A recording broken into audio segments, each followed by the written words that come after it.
Fatigue is where you experience extreme tiredness resulting in either mental or physical exertion or illness. Recovery is where the muscles and connective tissue to repair but improve your levels of fitness. It's also important for your muscles to recover, as it allows them to increase the proteins which help increase strength and also increase and replace the energy stores.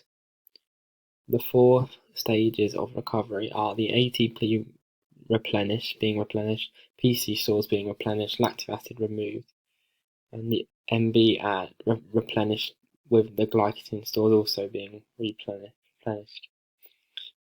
Recovery is essentially the restoration of the body, which helps the body systems going back to resting levels. In doing so, this resynthesizes the energy stores, and so it can repair the damage caused by the activity or exercise. Maximal exercise and very short duration. Fatigue in the muscles is caused by depletion of the fuel in the muscles. Once the ATP stores run out, it needs to fully recover before it can be used again.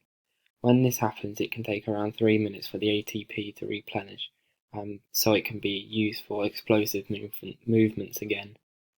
This happens as the ATPC gets used up in 7 seconds and the ATP gets used up within 3 seconds, which is perfect for the professionals 100 meters, who will aim to achieve under 10 seconds, which the current world record is under 10 seconds. This means that they don't use fats or proteins or carbohydrates, as the ATPC can be helped by creatine monohydrate. This helps you have more phosphocreatine stored from the start of the event and the activity. This helps the performance as it allows the athlete to start with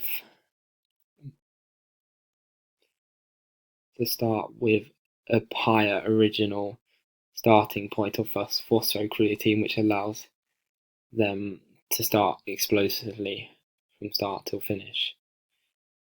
This is why most high-end athletes would use this to give them an advantage in the race.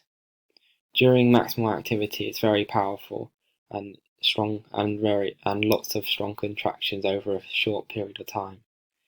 This will be done by recruiting lots of fast glycolytic fibers and motor units, which they won't fatigue too badly, as they are only used for around 10 seconds, which is what it takes for a sprinter to run 100 meters. However, after these 10 seconds, your ATP and PC stores will deplete. Moderate exercise. During moderate intensity and moderate duration, such as the 800 meters, the energy stores used within the 800 meters will be the ATPC store and your lactic acid system. During an 800 meter race, it normally takes around 1 minute 50. So during the first 10 seconds, the ATPC stores would be used up, and then it would have to rely on the lactic acid system for the rest of the race, as the ATPC would have been depleted, as there isn't enough time for the aerobic system to start working, as it takes a long time and it's very complicated to use. This means that when the lactic acid system is being used, it will start to build up lactic acid,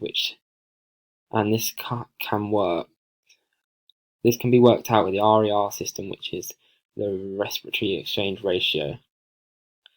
This will then increase the acidity in the muscles considerably, and this will also cause the pH in the muscles to decrease as a result of the acidity. However, when you get the uncomfortable sensation and pain throughout your working muscles, this is because hydrogen ions are formed, which cause this, and then cause your pH levels to drop within your muscles, which then increase the acidity in the working muscles, which make it harder for your muscles to contract and work properly. Obla means onset of blood accumulation. This is where your lactic acid starts to build up and you start to feel tired and fatigued. Glucose ingestion is where you consume something which contains glucose within it. This can help you as it gives you energy, which is used by many athletes during the 800 meter or before doing the 800 meter race. And soda loading is where you can tune something alkaline. This is done to help reduce the acidity built up, and can be done usually by baking soda in something like a water to help this. During submaximal exercise and high duration, a marathon would be a perfect example of this, as it is a submaximal and high duration event and is done usually around 3 hours plus for a majority of athletes, with the world record being at just under 2 hours. The main energy store used in a marathon will be the aerobic system, as it's the best system which lasts the longest time, as it can use oxygen. The RER, which means the respiratory exchange ratio, will increase with the runner's exercise intensity in the steady state. However, all good marathon runners would use their fat stores, as there's always plenty of, even on elite marathon runners, as this provides considerably more energy per gram compared to carbohydrates. When the muscles run out of energy, however, the ATP is the main store, and this can build up of waste products can cause fatigue. These waste products could impact the calcium release from the cytoplasm reticulum. This means that they will exceed, or less calcium is available to shift the tropomycin to make the next binding site. The third part is the recoupling and ionic changes. As a wave goes down, then we have another wave which we can prepare for the next wave, for the next contraction. The acidity will increase and the pH will decrease, since there will be a build-up of lactic acid in the muscles, and it's the hydrogen ions which are formed which make your muscles painful as they build up in your muscles, which causes the pH and making it to decrease and making it more acidic, which interfere with your muscle fibers' ability to contract. The sodium goes in and rushes into the potassium, which repolarizes it when they pump the potassium in and back out. And when this rested, they may be less potassium coming out as the sodium is coming back in. The ACH is the presynaptic membrane. Colin T. Ray's job is to reset the whole synapse. Electron transport change increases the CO2, heat and water in your muscles. Your core temperature can go up, which can cause dehydration, as you can lose 1 litre of water per hour, and most runners will take over 4 hours. Soda loading is where you take a soda substance where it delays the build-up of lactic acid, as it makes the lactic acid in the muscles reduce from the start. No, delay from building up. This can also be done by the glycogen loading. Glycogen ingestion involves where you take something very sugary, which can help increase the amount of glucose in your blood and in your muscles, which helps you perform to a better level. This can be done through substances such as gel shots or Powerade.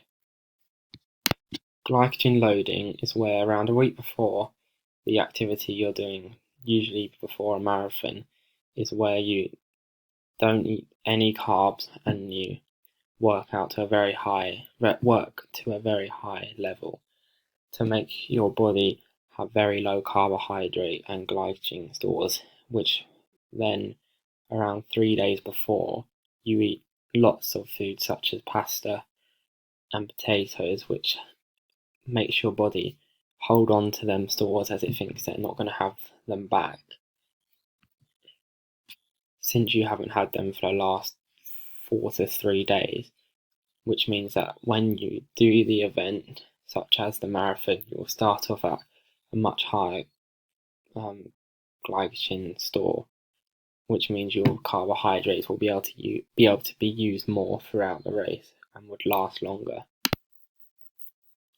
Pre-cooling is where you can use ice vests before during an event, which can help lower your body temperature if it's very hot during your event, such as the marathon. This can also be done through substances such as slushies before event, which also lower your temperature before the event. However, ice vests are much better as they last longer and you can have them on throughout the race. This then means your core temperature. Recovery is where your muscles and connective tissues repair and improve your levels of fitness. It's important for your muscles to recover as it allows them to increase the proteins, which increases your strength and increases and replaces the energy stores used. The 4 stages of recovery are the ATP replenish, PC replenish, lactic acid remove, and glycogen stores replenish. There are 2 main types of recovery: short-term and long-term recovery, which short-term usually happens from 2 to 3 hours after the event, and long-term can happen from it can take days to recover from. The components of recovery. Oxygen deficit is where there is a temporary shortage in oxygen during exercise, unless there is 100% contribution in the aerobic system, as this differs in size depending on how hard the athlete has worked. When working submaximally for around 15 minutes, the graph will only take up a small amount. As on the graph, you can compare it to the maximal exercise over a minute, where it reaches the VO2 max and takes up a much bigger amount of oxygen compared with the recovery time. EPOC stands for excess post-exercise oxygen consumption, and is where oxygen is consumed. During submaximal exercise, there is a small oxygen deficit, which is mostly aerobic respiration, which means that there is a quicker recovery time. However, during maximal exercise, there is a much larger oxygen deficit with more lactic acid and more VO2 as is consumed during the recovery stage. After this, for short distances and contractions such as javelin throw, and repeatedly doing these. The primary responsible removal of lactate the primary responsible for the removal of lactate normally lasts for up to 2 to 3 minutes. During this time, the ATP can resynthesize with the myoglobin and to replenish the myoglobin with the oxygen. It can then replenish the glycogen over a time of around 7 hours. The alactic stage is the initial recovery stage and normally lasts for 2 to 3 minutes. This can use around 1 to 4 litres of oxygen during these 2 to 3 minutes. However, 50% of the PC store will resynthesize. The slow component which also known as the lactate acid recovery job is to remove the lactic acid. Furthermore, it maintains the ventilation, circulation, and body's temperature. It also replenishes the glycogen stores, which after a long activity can take around 2 days. The metabolic needs is where your VO2 consumed after exercise by the organs such as the lungs, as they differ in size as your heart, and also